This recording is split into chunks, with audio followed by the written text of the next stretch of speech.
you. So all of you, thank you so much for contributing. I really appreciate that. And it's not required. I just want to make sure I just want to say that I really do appreciate that, and that I wanted to make mention of that right off the top. So, okay, we've got 30 people on the line right now. So, what we need to draw is our pencil. Or pencils. Maybe you got yourself a set of pencils over the last couple days, and you got some colored pencils. You got this one could use a little bit of sharpening, and I'm sure I've got dozens of pre-sharpened pencils around here somewhere. And maybe you've got an eraser. We talked about different kinds of tools last class, so have all of that stuff handy. Your sketchbook, and okay, I guess I got all I need. Some of my other pencils, so I'm just gonna grab my pencil set and look inside here, and I've got a couple of nice sharp HB pencils, which are gonna work just fine. You know, you could just use like here. This is a pencil that was given to me. That's what I love about drawing, is you can use any tool. So we're all set up with our materials, and today is sort of like would have been like the second hour of a 2-hour class. So usually by this point in the class, we're all warmed up and we're ready to go and go into some longer drawings. Now, obviously, that's not the case because we're just kind of starting here cold. So what we're going to do is we're going to do a little bit of a warm-up just to kind of get you back into form here. So I'm going to bring up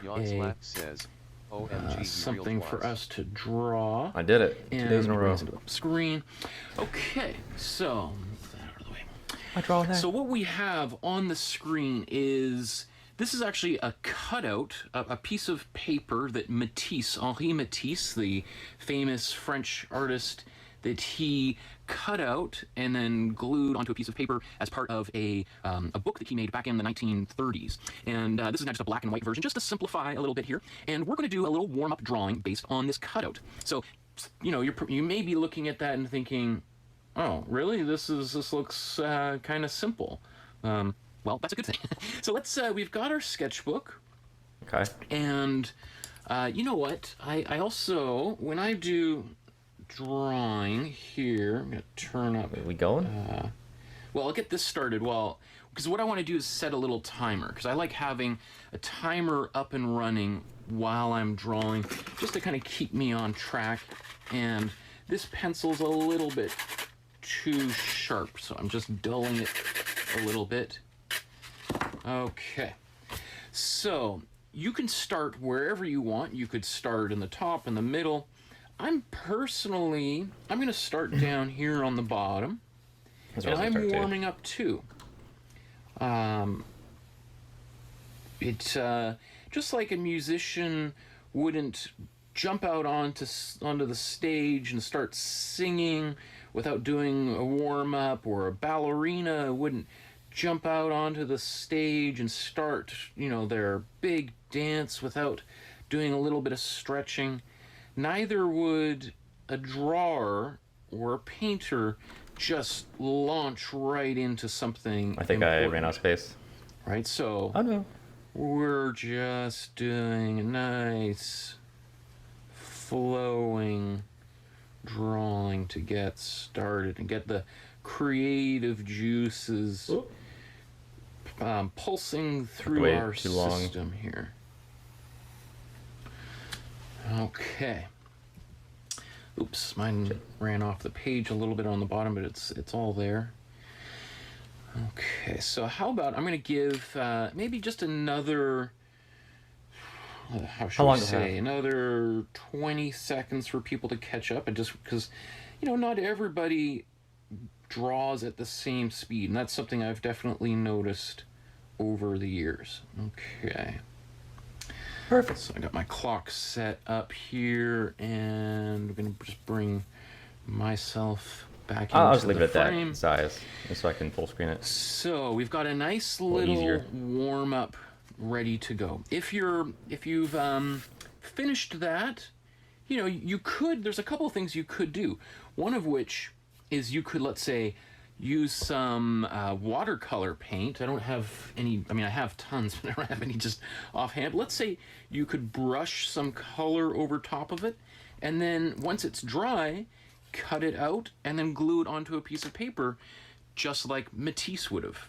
In fact, that was how he worked. He was bedridden for kind of a long period, well, about 5-10 years towards the end of his life, and he had assistants painting big pieces of paper, and he was sitting in his bed and he's cutting these pieces, and then he'd have an assistant glue them onto paper, and really kind of a playful part of his career, kind of towards the end. He really just, as a lot of artists tend to do, kind of towards the end of their life, maybe they feel like their mortality, and I gotta make all this stuff. So here's a very simple drawing that Matisse did. Okay, and I think we're probably done there. Now, what is the next one that I want to do here? You know what? Let's do another kind of potentially, arguably silly warm-up drawing here. And I'm going to use another Matisse image here. So this is Skirt. What was that? This is...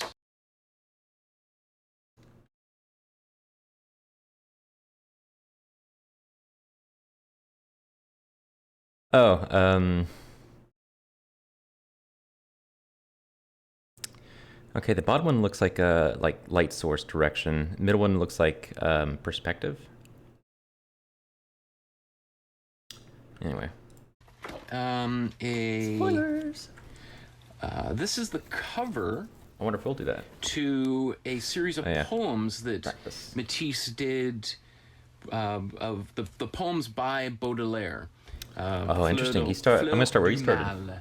Or right here. The Flowers of Evil, I think is how that would translate. Kind of a famous series of poems by Baudelaire. And so here's another kind of, like you can see, it's a little bit of an awkward drawing. Like it kind of starts, you can see where he began and ended. And you can go whatever direction you want. Well, let's just kind of go up and around. Oh, he's going the other way. Oh, shit. I lost track where I was for a second. And around, and up, and around,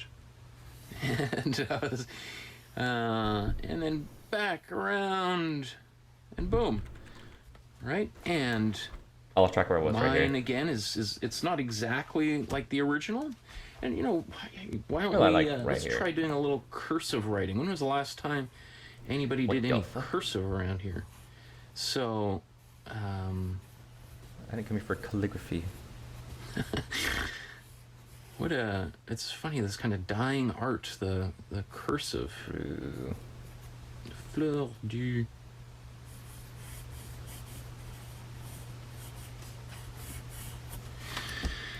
Okay, so there's...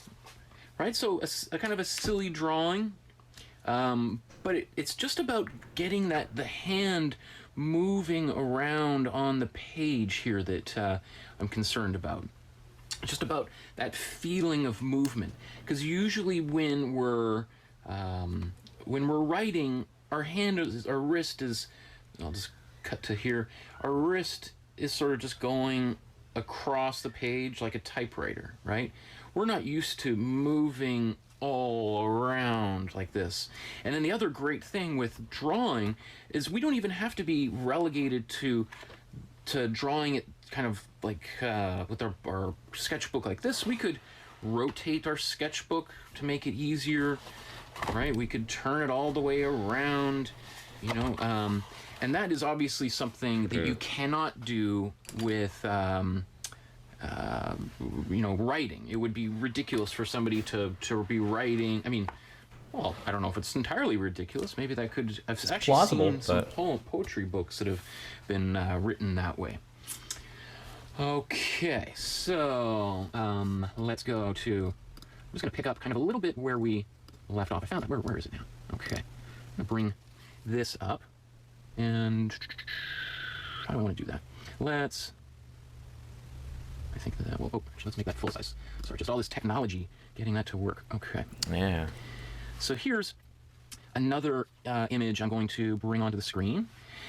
And this is a portrait that Matisse did.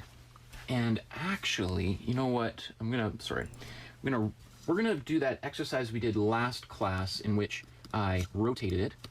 So I'm gonna put this there. Okay. So this is going to be a nice little exercise we can do again. And if you're like, oh my goodness, we're using so many paper, we're 5 minutes into the class and I've used 2 pieces of paper on a warm-up, then then go ahead, use the back side of a piece of paper, even though I said not to last time. So I'm going to actually rotate my sketchbook upside down. So you see the last drawing I did. Right now, that's upside down. And I'm going to try drawing this drawing upside down. Last class, I keep saying last week, and I know last week was just, or last class was just a couple days ago, but I'm just so used to saying last week because that's just when I'm teaching. I see people once a week, not twice a week. So I'm going to keep on accidentally doing that. Okay, so let's say, down like halfway. Let's set a timer here for 4 minutes. Okay, so I'm going to set that timer, and where can I'm going to put that maybe up there. Not to stress everybody out. Oh, fuck, okay. But just so we don't spend all day on this drawing. And maybe some of you you're off to the races in drawing. Hell yeah. This, we're going to try drawing it upside down. And you can start wherever you like. And you want to, when you're doing this kind of thing, you want to wait until the very end before you flip your paper around. I know it's so hard to resist the urge to want to see what you're doing and crane your neck and contort yourself in every conceivable way. Now we're drawing this person's face, so but it's possible that there's going to be a lot of distortion in your drawing. It's also possible you may surprise yourself with the results. So you can see I've put in generous amount of time to work on this drawing. And I'm going nice and slow. It's not a race. Again, we're on the road to I'm missing warming something, up. I thought. So I was missing where you can take our time. I misjudged how much I had left. Just imagine yourself, you just got out of bed and you're stretching. I know I needed that little loop. And you want to be just allowing yourself to have a little bit of fun while you're doing this. And now when what's missing. when I look, I'm just going to move this. We got about a minute and a half, 2 minutes left on the clock there. So we may cut it short here. I just don't want people to be too stressed out because I will stress you out in the future going a little bit faster than may feel comfortable. So wasn't it Mega Man? Here's I think it was Mega Man. my drawing. When I'm looking at it, I see that there's the eyes are going to be a little bit different. I'm still resisting the urge to turn it, even though I'm done, but we'll turn them all. I know from together. the get-go I noticed this eye was. I think it's instructive right now just to kind of look like maybe the eye should have been a little bit different. Maybe along with the mouth, nose could have been touching just align the mouth with the nose instead of moving the mouth over to the chin. Doing this drawing upside down should help liberate us was like the biggest from the urge to be trying to work at this. For accuracy, I guess, is the main reason why we would do this. Okay, so that was a 3-minute drawing. So I'm just gonna rotate my picture, and then I think I gotta turn this around so that you can see it. Okay, so look at that. Mine has some you could say flaws to it, idiot, or inaccuracies. Am I concerned about that? Not really at all. Again, hang on, what happened to the lip? Oh yeah, I had an extra little bump there. I'm like, wait, I don't remember that. Not really at all. Again, because it's my warm-up drawing, so it's important to be to not be hard on yourself, especially when you're doing this warm-up stuff. Okay, so the timer is now just about to go off. Okay, those of you who've taken my classes have probably heard those timers going on and off all the time. I love using a timer while we're working. great. Look at all these people joining. This is fantastic. Okay, so I think we're going to, we're nice and warmed up. So what I want to do now is I want to, oops, let's bring this over to the center. I'm going to talk, where's, about, oops, that's, I wanted one with me in there somewhere. Let's put this, oops. All this technology, it's just maddening sometimes, isn't it? Okay.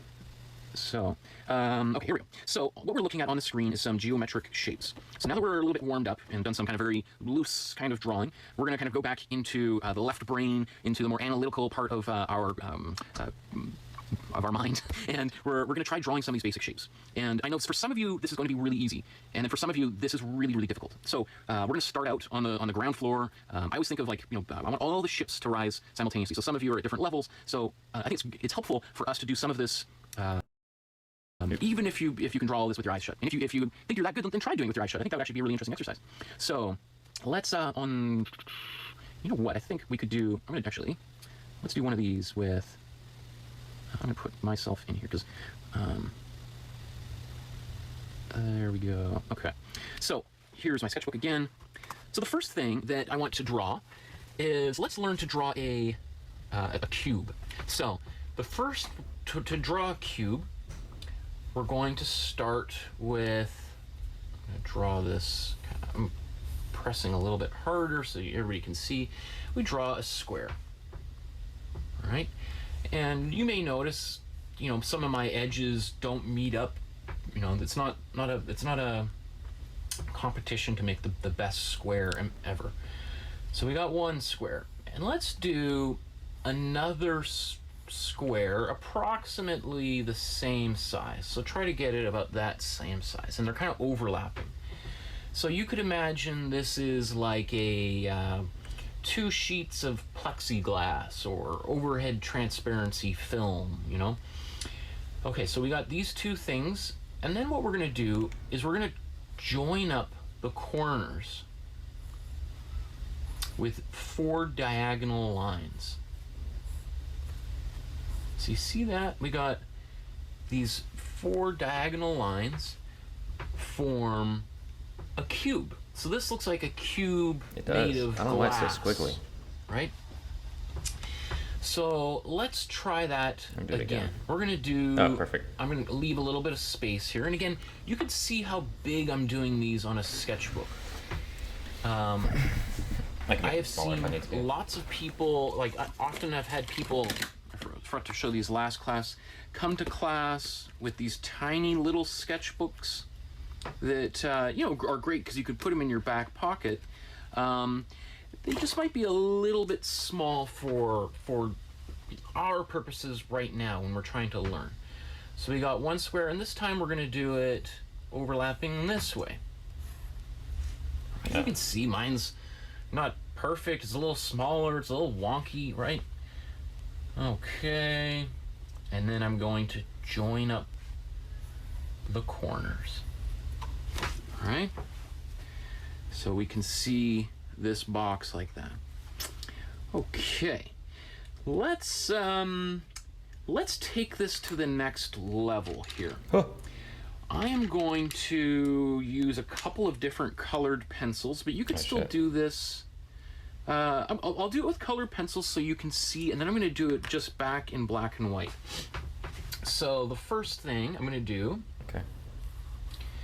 is draw that square out front, and then this one I'm going to draw this. Well, what I would try to do is draw it lightly. Let's get another color in here too. All right, so the whole thing you could draw very, very, very lightly. So for instance, I'll do this again here in black and white. So I don't want to go too lightly because you won't see it on camera, but imagine if I did this very lightly, so light that you can hardly see it. Right, so now I'm going to very lightly draw in those diagonal lines. So you see all that, right? So what I'm going to do now is I'm going to go over top of some of my lines. All right, so you see now it's like those very lightly drawn lines are like guidelines. So now I'm going to draw 3 diagonal lines. Just these 3.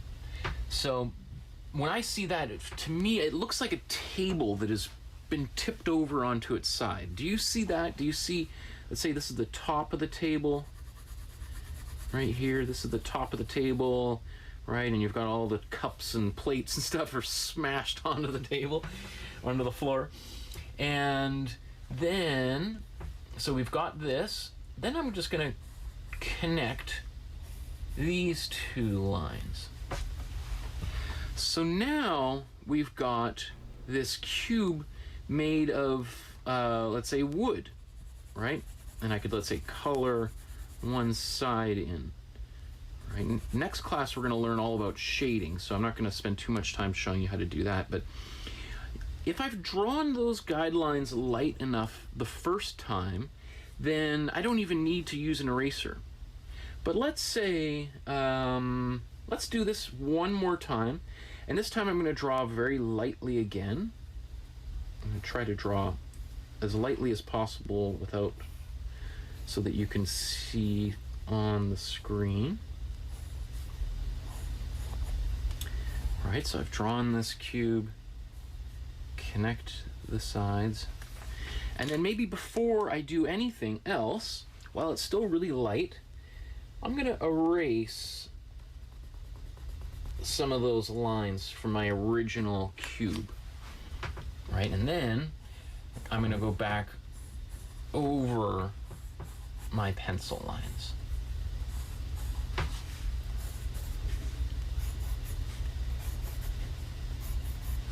All right?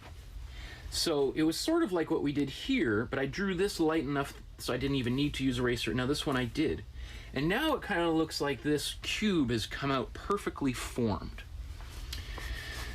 Okay, so I think all of this is working fine so far. Let's take it to the next level here, where just like we just did, I'm going to draw this one's, let's say, I should erase this time I'm going to start with, I'm going to draw pressing a little bit harder. But, you know, when in doubt, you can always press lightly when you're drawing. And then just like we've done the last 2 drawings, you can, when you're confident of where the lines should go, then you can go back over them, right? So that way you don't have to be erasing constantly if you draw very lightly. Now this time, I'm going to draw 3 diagonal lines. So I'm switching it up. I'm drawing the box from a different angle. So 3 lines like this. All right, so, and then when that's done, I'm just going to connect this. So this way I didn't even need to draw lightly or to do any erasing. I just drew it. I went straight to the drawing. So now this, what we just did, might be difficult for some people. So if jumping to this, and let's say I might have confused you by drawing it from a different angle, so I'm just going to do another one, a little smaller one. Okay. Down here. Like that. So this is kind of fun because you can, what I would, if nothing else, just try experimenting with this. Try drawing this table that's been flipped over and try to think of as many different ways that you can draw it. Which way have I not yet done?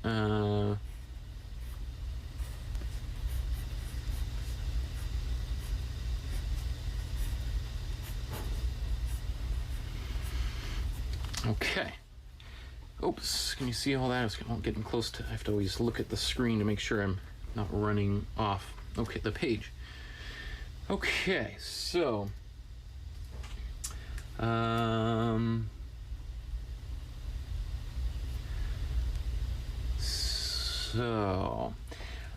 what I'm going to do now, we've done some cubes. You know, if you're here and you want to add a little bit extra color, then I'll just show you the way that I'm holding the pencil. So rather than trying to just color like this, because it's going to take you a long time, I showed you last week, you can put the pencil down and then you've got like your claw comes down, picks up the pencil this way, right? So I've got it kind of held in my hand like that. And then if I want, I could shift a finger up and then I can use the side of my pencil. And we're gonna use this technique a lot going forward. So it's worth kind of trying it out.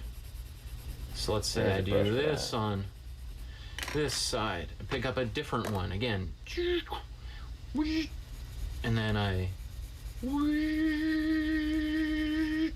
color it in.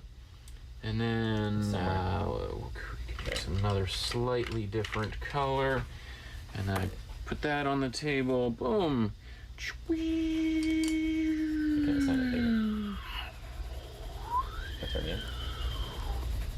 Color it in, right? So depending on what colors you use, it could create an optical illusion. Like, so when you look at this drawing, some people may see this is the front of the box and this is the bottom and this is the side, right? And then some other people may look at this box and see this is, let's say, a box that's been, you know, this side has been cut off and we have the back side and the bottom and the inside. So this is the inside of a box. Does anybody see that? It's an optical illusion, right? You can see. So M.C. Escher famously played with our vision that this is, let's say, a box that's been, you know, this side has been cut off and we have the back side and the bottom and the inside. So this is the inside of a box. Does anybody see that? It's an optical illusion, right? You can see. So M.C. Escher famously played with our vision that way. So we've got a bunch of cubes that we've done. Yeah. Let's take this to another level here. Let's draw some rectangles. So we can start out with a square. So let's draw a square. And then let's draw another square, and this time I'm going to make my square a little bit smaller. What was the brush I used? This one?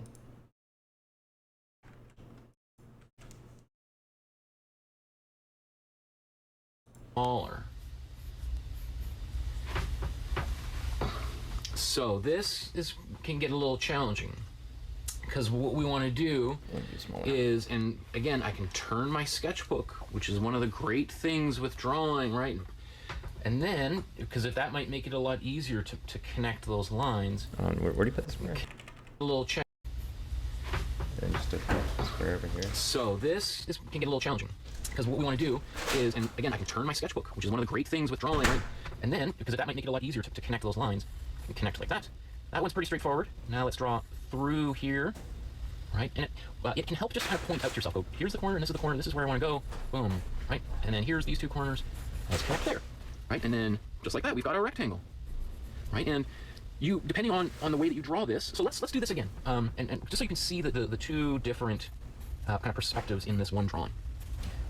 So let's say we've got this one here, and then I'm going to very lightly draw these lines to connect. Opens the door, it's like a flashbang. And then I'm going to erase a little bit here. So I did that a little bit too dark. And then I'm going to say, okay, this is going to be the very front of this box. So I'm going over top of it. And then I'm going to join up these corners. Boom. And let's say I can shade that down. So this is the bottom of that box, if that's helpful to see. And then, and there's maybe this line is a little distracting, so I'm just going to erase that right out. Okay. And then I'm going to do another version of it again. And this, I should draw lightly here. And then here's another square, connecting my corners up. Why is it still going too top speed? I want to make this the front of the box. Why is it going so fast? And then I'm going to say, okay, this is going to be the very front of this box. So I'm going over top of it. And then I'm going to join up these corners. Boom. And let's say I could shade that down. So this is the bottom of that box, if that's helpful to see. And then And there's maybe this line is a little distracting, so I'm just gonna erase that right out. Okay. And then I'm gonna do another version of it again. And this, I should draw lightly here. And then here's another square, connecting my corners up. And this time I want to make this the front of the box. And then I'm going to join that up. And if this gets a little confusing, then I'm just going to erase some of these lines. And then... Okay.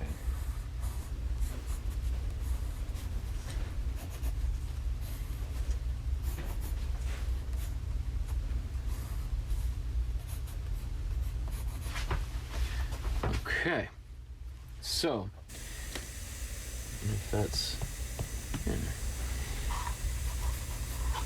Okay, so you can see two very different, right? Maybe I'll just put a little bit of shading on one side here.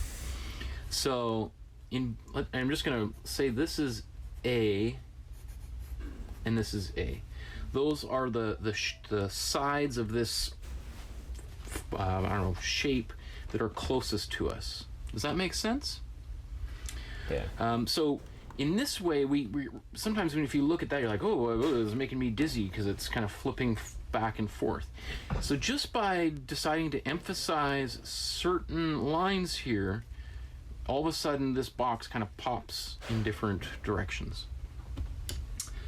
Okay. Oh, that looks bad. So you can obviously, you could just do this again to play with all sorts of different kinds of things. You got a box, you just start connecting them, and you could even do it on diagonals. If you really, okay, here's for somebody who's like, this is too easy. Let's try something. I'm just like, what have I done to myself? Okay, we got one here, this one, and this one. So let's say this. This is probably not the best example, but we can imagine this kind of shape kind of contorting. Right, so let's say this is one side. I don't know, this does kind of looks a little bit, probably did the worst. We're contorting? What are you doing? It's too easy. If you really, okay, here's for somebody who's like, this is too easy. It's not. Let's try something. I'm just like, what have I done to myself? Okay, we got one here, this one, and this one. So let's say this. This is probably not the best example, but we can imagine this kind of shape kind of contorting.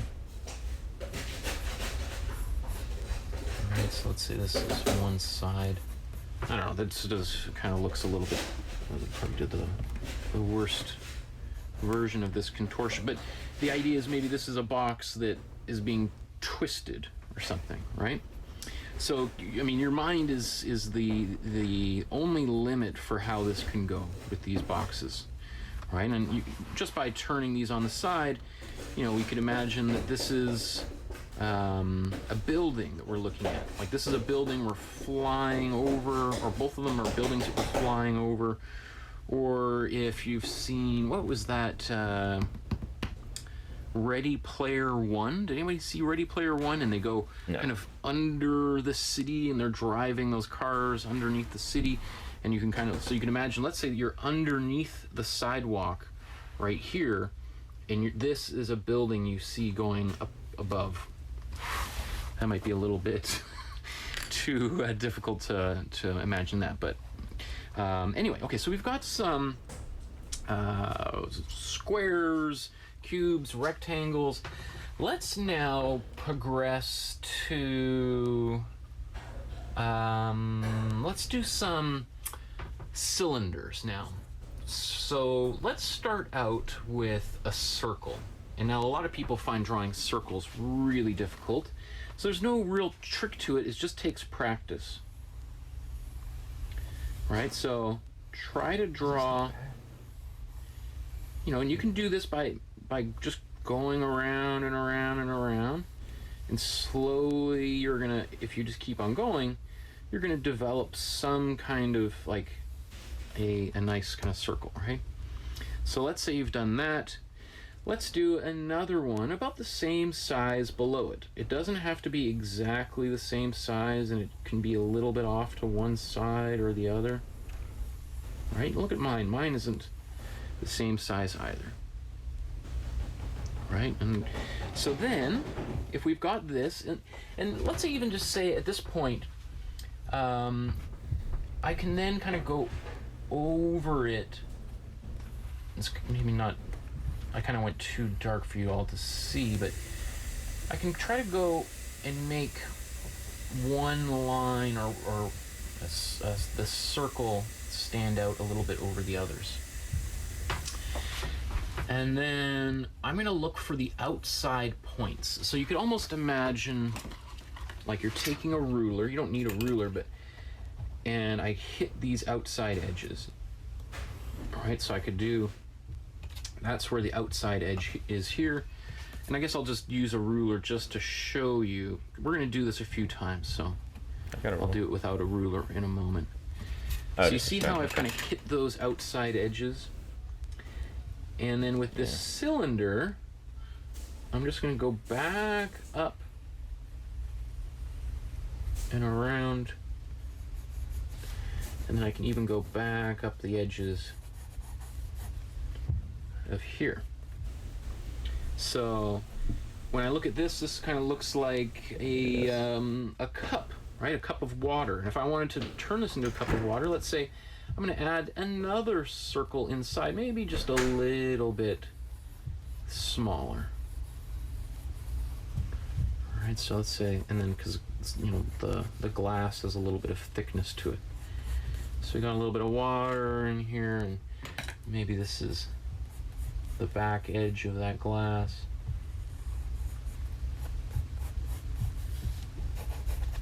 And those of you that have taken my painting class in the past, and we paint the Matisse, right? So here's like a cup, right?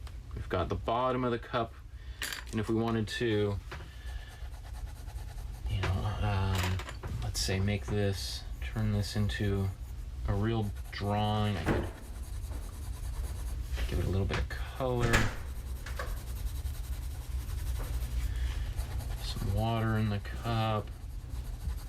I'm just going to quickly, just so you can kind of get some idea of what that could look like. And let's say I'm just going to fine tune this with another color. I'm just doing this because I want you to see that I can take a sketch, just a little throwaway thing, and try to make it into something. So here's my water in the cup. That's a nice glass of water you got there. A little bit. Anyway, you get the idea, I think, right?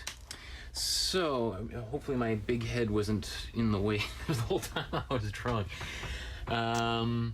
So let's just do this again really quickly. Good. Let's try to, this time I'm going to draw lightly going around.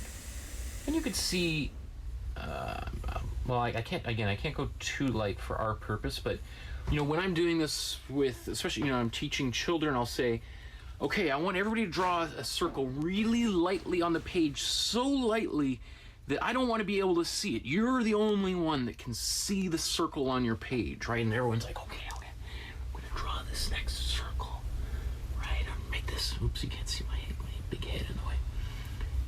Right, and then I'll come around to the desks and I'll go, I asked you to draw a circle. Are you not going to follow the instructions to draw? And they're like, oh, I did. And then everyone laughs because it's so lightly drawn, right? But just to enforce the point of, because there's some people that press so hard every single time they're drawing, and then we can't see anything, or it's very hard to erase, and then they get really frustrated. So we've drawn these lightly drawn circles, and then I'm just going to go over, I think I need a different pencil here. This one's a little bit... Okay, I just took off some of the edge off that. I personally don't like drawing with a really dark pencil, or sharp pencil, I mean. Okay, and then we come down, and oops. It's tricky to draw on this when I can't get my head right over the surface. I gotta kind of be off to the side, so. I'm also used to drawing on a dry erase board in front, and you're kind of like drawing off the side. Anyway, so we've got now this cylinder here, and again, if this was made of wood, let's say this is a dowel, right? You've just got it from the hardware store. It could look like that, or it could look like a pop can or something, right? Let's say it's got a. We'll just put a little label on here. This is some sort of, I don't know what this is, some kind of product from, it's a little label on the side here. Okay, so here we are drawing a cylinder, and now we're gonna kind of take this to another level. So far we've been drawing circles. Let's try to now draw an oval shape. Let me do it lighter. So we're gonna draw some of these for maybe another. How long do we want to go for here? We're gonna draw shapes for another 10 minutes, and then we're gonna do some fun little drawings at the end, and then call it a day. And if any questions, don't forget to put them into the description. Okay, so here's another kind of cylinder. You could see this is not perfect. I could care less, right? And then I'm joining my edges up, and then I can erase the bottom down here.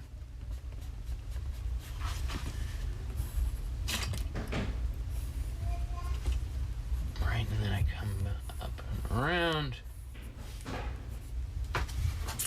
Okay, let's try this again. Let's do this one. We're gonna make like a can of tuna or something, right?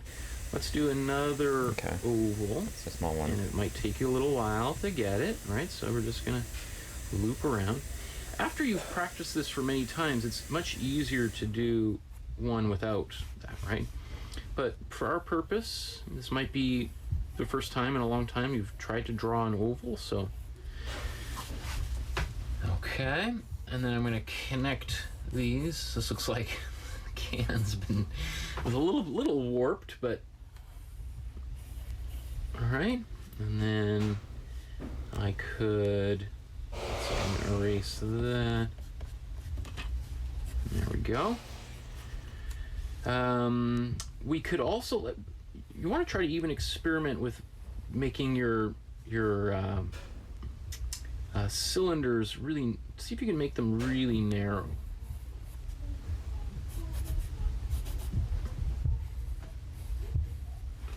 All right, so that, because if you're looking at sometimes at a object from the side, like let's say even a tin can, it could look like a rectangle, right?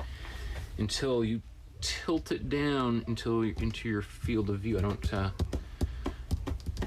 well, I have some camera lenses, for instance, right? Let's say, God damn. if I hold this, I just whipped out like right $700 worth of equipment in front of the camera like this, it appears to be totally square until I start turning it, and then we see the top of the cylinder, right? And it's kind of and then by the time it gets to here, it's a circle, right? And now we can't see the sides at all.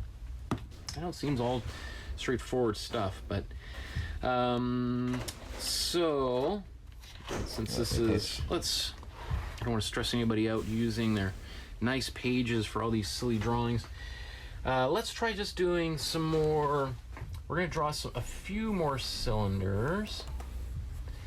Or actually, you know what? Let's. Well, we can practice some different views of cylinders. Okay. Just like I was just doing, since I'm, might as well connect what I'm talking about to what we're doing here. And then, oh, look at that.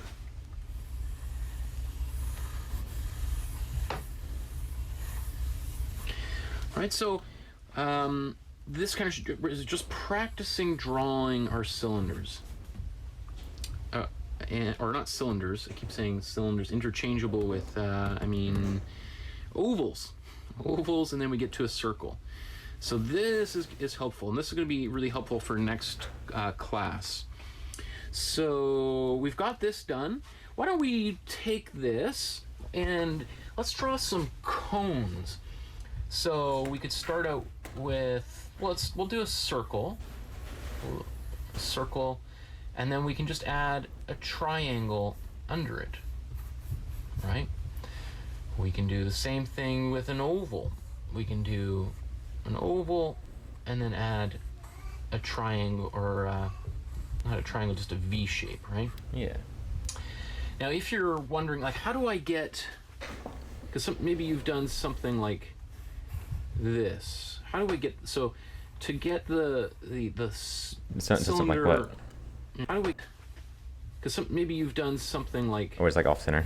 this. Yeah. How do we get, so to get the cylinder, if you wanted, you can sort of draw a line halfway down and connect it like that, right? So you know where this point is going to be.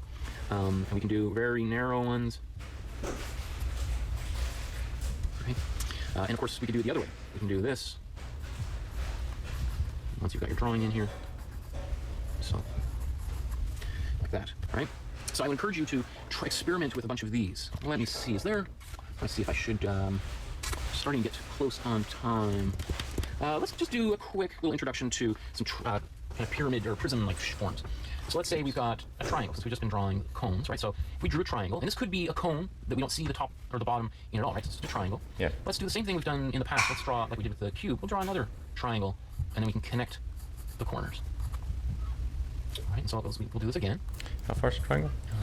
So the quarter It doesn't triangle, matter, I think. and then we can connect the corners. All right, so we'll do this again. This one's going to be a little bit challenging because we're going to have some lines running almost on top of one another. That's okay.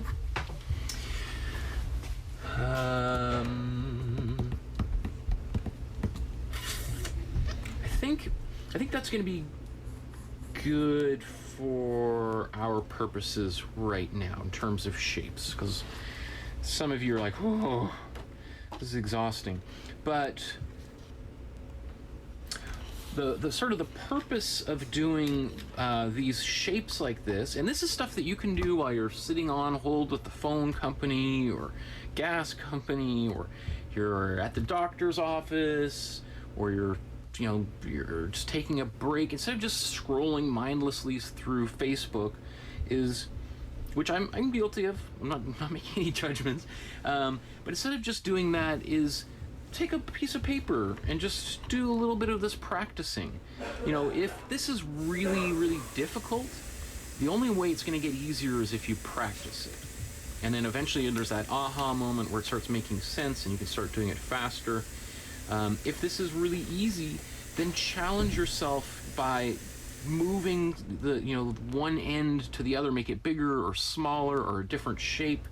Like, let me see, just to kind of go back to this, just if other people want one extra little thing. Let's say if you were doing a cylinder, you could do even just, let's say, we could just connect these two right here, right?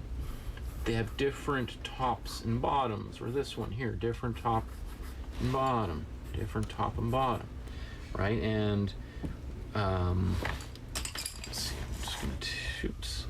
So then you can decide to kind of color something in.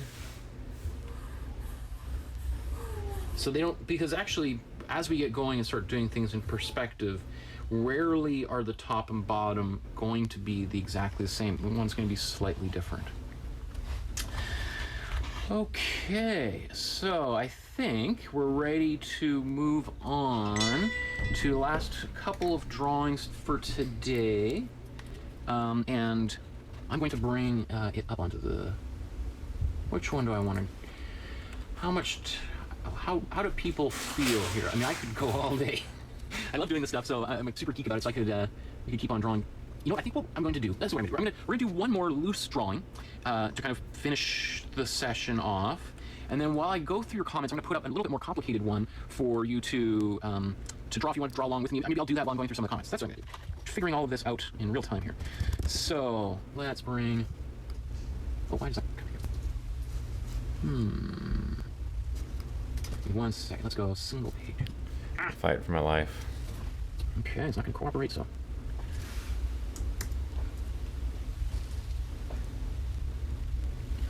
One second. Okay, I think that's gonna work. Okay, so I'm gonna bring that down here. So this drawing, I love this drawing. This is by, oops, this hand has just been trimmed out of here. 1 second. I'm gonna do this. Let's do it correctly. Pablo Picasso. Just replace moving that over a bit. Oh, okay, so Is this and then a lot of let's single lines? say, how long should we 5 go minutes. for? Say 5 minutes. I'm going to set a timer for 4 minutes. I think should be enough time. So I'm just going to move that off to the side so you're not stressing about it. So this here is some dancers by Picasso.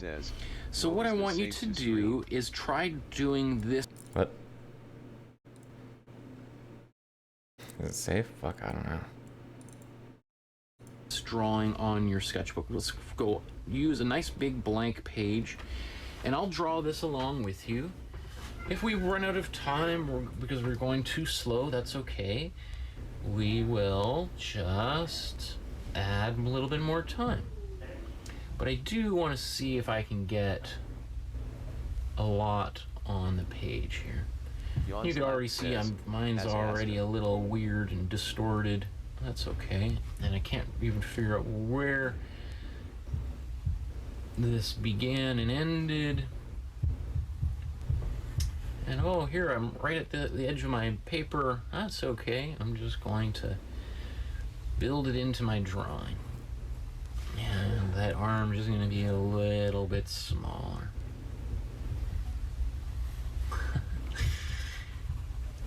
So this is kind of like how we began today's class with. Oh, and this one came back around.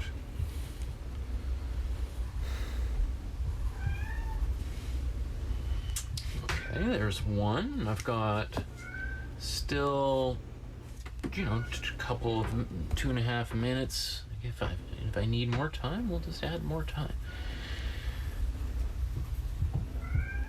But it is one of the reasons why I do like having a timer is it just helps. It kind of helps prevent me from. Well, it does a number of different things. One of which is it just sort of keeps me moving. Because if I think like, okay, I've set a timer for 5 minutes, then it's harder for me just to get really bogged down into details. Because I go like, oh, okay, well, I got 3 minutes left to keep on moving forward here.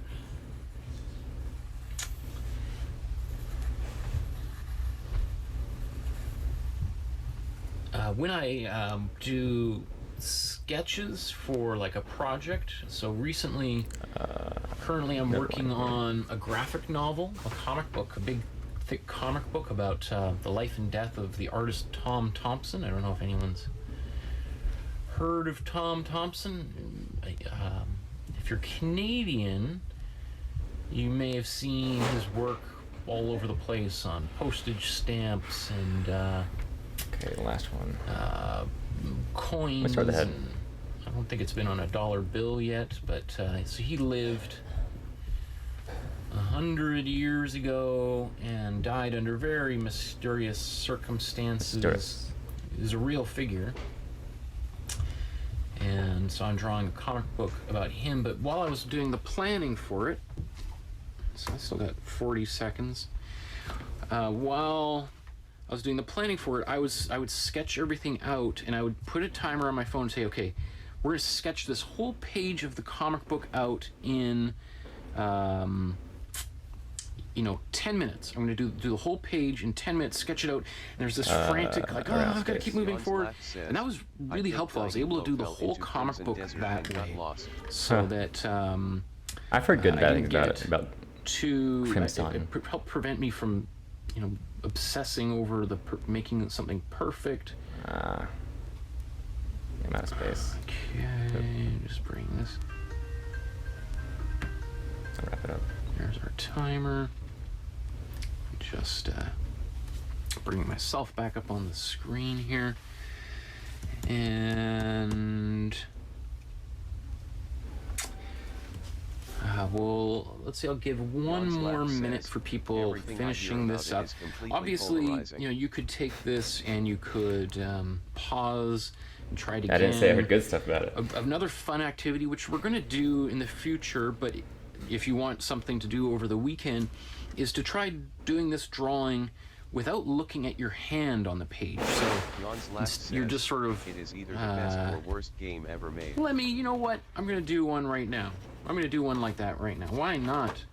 Let's have a little bit of fun. And there's still lots of people online here. We've got most of you here. So while I kind of kill a little bit of time, I'm going to stare at the screen, and I'm going to draw without looking at my hand. I mean, it's kind of what I try to do most of the time. It didn't quite work out. And this requires a great deal of self-control, because it's almost like an uncontrollable need to want to look at your hand, right? And where does this next line go? I can't remember. So I'm just going to pick it up and draw. And this is going to result in a really bizarre, silly drawing. I already know. Now, I could be trying to cheat and try to look out of the corner of my eye to see things. I have to actually look to make sure I'm not running off the page. How could that possibly benefit me? Or this is an exercise just for you to kind of loosen up and I'll just let go. Okay. I think I forgot. Left arm. Okay. So I haven't even looked at my drawing yet. I think I put all the pencil lines that need to be on there, and now I'm going to take a look at my sketch, the sketch I did, right? Which is a pretty bizarre looking drawing, kind of silly. You might go like, it was a garbage drawing. Well, I don't know, but I would say whenever I do this with students in class, it generally gets a good laugh, and then there's a bunch of people like, and I ask, like, how did you feel about your drawing? And there's some people like, it turned out pretty much exactly as I thought it would, like a really, really bad drawing. And then there are some people who are like, wow, actually, it turned way better than I thought it would. Okay, so, I think, so I know some of you may not be totally done here. At the risk of doing, if you want to continue, you can pause the stream, because I think right here, if you've been watching and you're kind of like, oh my goodness, it's like 5 o'clock, and I gotta get my kids to whatever, So if you want to call it a day there, I really appreciate you joining us and for making a drawing with us. Please do me a great favor, if nothing else, just to like this video. That would be hugely helpful. The more likes, the algorithms go, then it means it'll pop up in other people's feeds, and then they'll be more likely to watch it. And the more people that are drawing, the better of a world we're all going to live in, because drawing just is a great way to release tension and to express ourselves. Not everybody's really good at talking, like me am, right? So the more people who are able to express themselves in more different ways, and I think the less violence we're going to have out there, the less depression and anxiety. I feel whenever I'm drawing, I sometimes can lose track of time, and I just feel kind of refreshed, right? It's a kind of meditative practice, and that's where I want you to get to, which is hard at first because you're so obsessed with how many mistakes you're making. But anyway, so if you can like the video, subscribe, hit the little notification bell. If you want to make a small PayPal donation, the link is in the description down below. As well as when this is done, I'm going to do the timestamp so that you can jump to whatever part a little bit easier. While you're so what do I do? How could we do this? Let's see. Okay, I'm trying to see if I can make this really big on the screen. Come on, come on, come on. Come on, come on, come on. Okay, there we go. So I'm going to put this here. Oh, fuck. What? And just like we did or towards the beginning, here's another drawing. This is a portrait by Picasso of one of his 10 wives or whatever. Not somebody that you want to follow in terms of lifestyle and everything, but one of these weird situations where this incredibly amazing artist who changed our culture, but a bit of a creep. Anyway, so this drawing, you could try drawing upside down. And oh, yeah, good start, huh? I'm just going to, while that's happening, I'm just going to go over some of the comments, see if there's any burning questions. Over the weekend, what I'm just thinking is a good idea would be to just try doing like a little bit of this, the drawing of shapes over and over and over again. Just, have some fun. Try drawing a square that somehow connects to a triangle or a cylinder. And, you could spend the rest of your life really practicing that. And if you did, you could be like somebody like M.C. Escher, who, his artwork is all over the place. All of those abstracts, or not, they're abstractions of reality, these optical illusions of people walking upside down on stairs, etc. And that's just by practicing that basic shape building. Heidi, I remember at the very beginning, you wrote here that one of the artists you really admired was Robert Bateman. Huge, which I'm actually a big fan of his work. I know he's not necessarily the most popular in high fine art circles, but I did a master class with him a couple years ago. Highly recommended. I mean, and he's actually late 80s, I want to say, and he, those classes are a whole week long of him in class from like 9 a.m. to 8 p.m. Like, wow, and he's just somebody who makes a lot of work. Really admire Robert Bateman. And he did a lot of great paintings, but also some really great drawings too, which you can find. He's got a great museum in Victoria, British Columbia, right there on the water across from the Parliament building. Anybody been there? I don't know. It's probably not open these days right now, unfortunately. Yannick says really likes Van Gogh's early drawings. Van Gogh, amazing drawer. We're gonna draw some drawings based on Van Gogh as we go for sure. Shannon, Dali, Gustav Klimt. I think. Let me try to make it the to drawing, the kiss, surrealism. Absolutely, I love some of the surrealist images, and obviously mustaches take some cues from Salvador Dali. Inescapable connection, obviously. Yeah, Popper 2, Peter. Hey, Peter, nice to see you again. I like comic book art. I think it's interesting when an artist takes an older style, like the Fleischer Superman cartoons, and makes it for a modern comic book.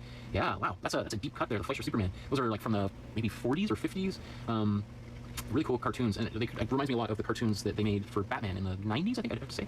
I love that early animation. I've taught animation and taught drawing for animation at Emily Carr, and we spend a lot of time looking at those early animation, and because all this fundamental stuff, drawing shapes, is what hand-drawn animation is all about.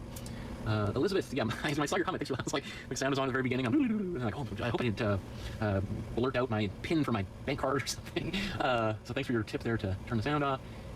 Heidi says, Kimmett and Iris Scott as an artist. I'm not familiar with that artist, or those two artists. I'll have to look that up. Thanks for the tip, Heidi. Dorothy, Randy.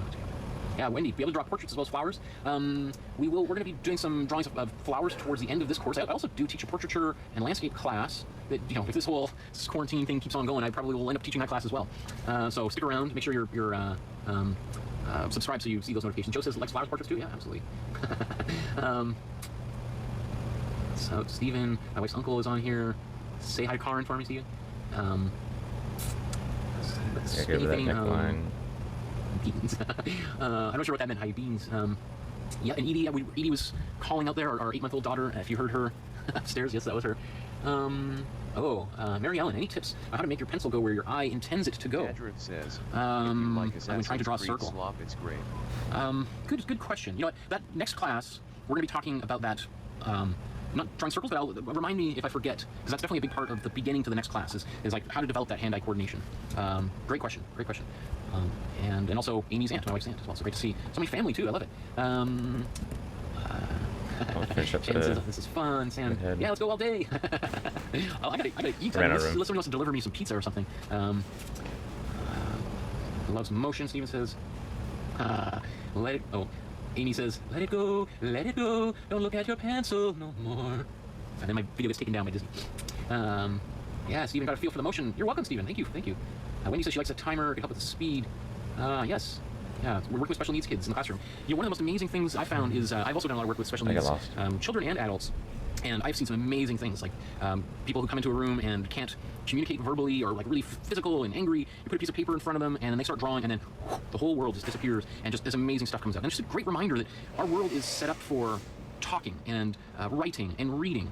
And we assume that those are the only ways that we can communicate with one another. And we forget that movement, drawing, sculpture, music, are all these other ways for us to communicate, and also to just release our tension. Yeah, I ran out of room. So good on you, Wendy, for the work that you do. Just finish Peter says, up can you talk here. about when you would use a kneaded eraser versus a standard white or pink eraser? So, great question. So, an example would be, like, I personally use these kneaded erasers all the time. I like being able to, I mean, they're just fun. Maybe it's like this is my fidget spinner. Whenever I don't know what to do, like, let's see, what are we going to do, right? So you can play with the eraser, but it's really handy for if you're doing a drawing that's kind of delicate and you want to be able to erase something and you don't want to have to smudge your hand over it. Versus, do I have one of them? I know I have probably 50 of them, the white erasers like you're talking about, or the orange erasers I don't use very often. Like these ones are on the back of the pencil, because for one thing, often, well, this one's not going to do it, but if you use it, especially the first time, they're covered with wax, and you can actually leave a mark on the page. And they're kind of abrasive. Like if I was to use this eraser a lot, I'd actually start taking some of the paper, I'd be ruining the paper. So all the erasers I like using are non-abrasive. They're not going to wreck the paper at all. Good question. And so, if I use, let me see, do I have this previous one? Do I have? Let me see, I don't know if anybody's still working on this drawing or not. I'm just going to keep it up. So let's say if I was using this one again, and I start erasing, right? And I've now got all of this residue all over there, right? Let's say that drawing, which I wasn't quite happy with, anyway, I mean, this is an exaggeration. This type of eraser really falls apart quickly, but all of them tend to, right? So if I go like this, now I could end up smudging and I got stuff on my hands. Why don't we bring our favorite little guest on here? Oh, hey everybody, all of my new friends that are tuning in. This is our daughter, who I've mentioned a few times. This is who is making all the noise upstairs. This is our daughter, Edie Lowe. She's 8.5 months old, and a super sweet, best girl in the world. Sleeps about 12 hours a night. My wife's off camera here like, no, not really. But, well, or 10 hours, 9 hours, or somewhere in between, sometimes up a little bit earlier, or sleep a little bit later. Anyway, so I love this little girl. She's fantastic, and we're just about done, so I think you keep her for a second. We went for a little bit of a walk today, didn't we? And we're eating some dandelions. Hopefully somebody doesn't get sick later on. Okay, I'm just going to answer a few more of these comments. People keep leaving comments. I mean, I don't mind. I don't know if anybody, this is a waste of your time, right? But there's still 30 people watching me respond to comments. So, or maybe they're drawing. Who knows what you guys are up to out there. I hope I answered your question, Peter. Iris Scott is from New York. Okay. Wonder, I'll have to look at her work right after this. This shit. Laura Bluestar says, I would highly recommend checking out the hashtag Between Art and Quarantine on Instagram. Challenge for people to remake art pieces, and they're so good. Oh, are those the, like, people take photographs of themselves posed in, dressed up as the girl with the pearl earring by Vermeer and that kind of thing? I've seen a few of those. They are pretty funny. Anything that gets people looking at art and trying to do creative things themselves, I'm a huge encourager of. Let me see. Steven says, the upside down drawing of the woman turned out great as I don't have anyone looking over my shoulder. So I don't feel like I have to measure up to anyone else in class. That's great. Actually, that's a great benefit. I do notice when I teach in class, and sometimes people get really self-conscious about their drawings. I'd say anybody does, even a professional artist. Sometimes you're, even while we're doing this here, I feel like, oh, geez, man, everyone's looking at me like, well, why am I taking lessons from this guy? Look how you can't even draw a circle, or what's going on, right? So it does. Sometimes it takes a little bit of practice to get over that that self-consciousness, that anxiety, that fear of failure, and it just comes with practice.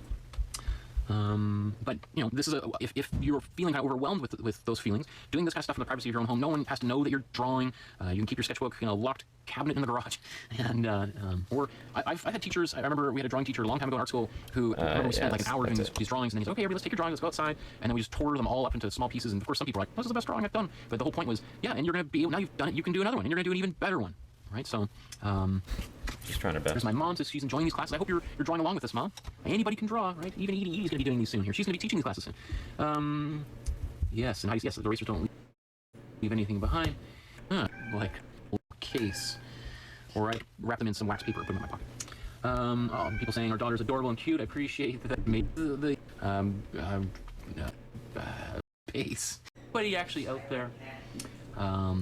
So, and maybe you feel that way, that you're out there all by yourself in the world, but there's still 24 people who are kind of maybe in the same place as you, who've jumped off the deep end and are learning a new skill. So, you are not alone, right? What was that? Doing these soon here. She's going to be teaching these classes soon. Yes, and yes, the erasers don't leave anything behind. And Steven says, I have a special black eraser that does not leave a mess on the page. Well, I know these kneaded erasers, after a little while, become like a black eraser, because they're literally sucking up all of the pencil marks. So they do get kind of gross after a while. And if you put it in your pocket, it's going to collect all the lint, which is why you can get these little, some of those, you can get kneaded erasers that come with a little case. Or I wrap them in some wax paper and put them in my pocket. People saying our daughter's adorable and cute. I appreciate that. Thank you. Yes, the young artist in residence, and she does amazing finger paintings. Well, thank you, everybody. I think that's the end of the comments there, and I really appreciate everybody for sticking around and for participating so enthusiastically, especially in the comments. It's really it just makes me feel like I'm not talking into the vacuum of space, which can sometimes when you're doing something like this makes you feel like, is there anybody actually out there? And maybe you feel that way, that you're out there all by yourself in the world, but there's still 24 people who are kind of maybe in the same place as you, who've jumped off the deep end and are learning a new skill. So you are not alone, right? So having said that, stay safe and get some drawings, practice some of this stuff over the weekend. If you want to try doing some of these drawings and you see a drawing by an artist you like, do what we've just did, flip it upside down and see if you can draw it that way. That will sort of take out some of the pressure of trying to make it perfect, because there's no way you're going to make it perfect if you're drawing it upside down. Okay, we've got this little squirrely worm here. You guys enjoy the rest of your afternoon, morning, or evening, wherever you are. Nothing to Again, here. like, subscribe. If you want to donate, that's super appreciated. Appreciate it. Goodbye, everybody.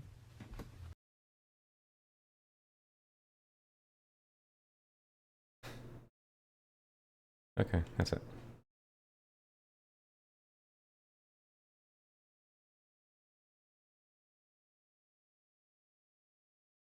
Not too thrilled about this one. I like the last lessons. Like, try to copy the lines a little bit. I can't do this large scale.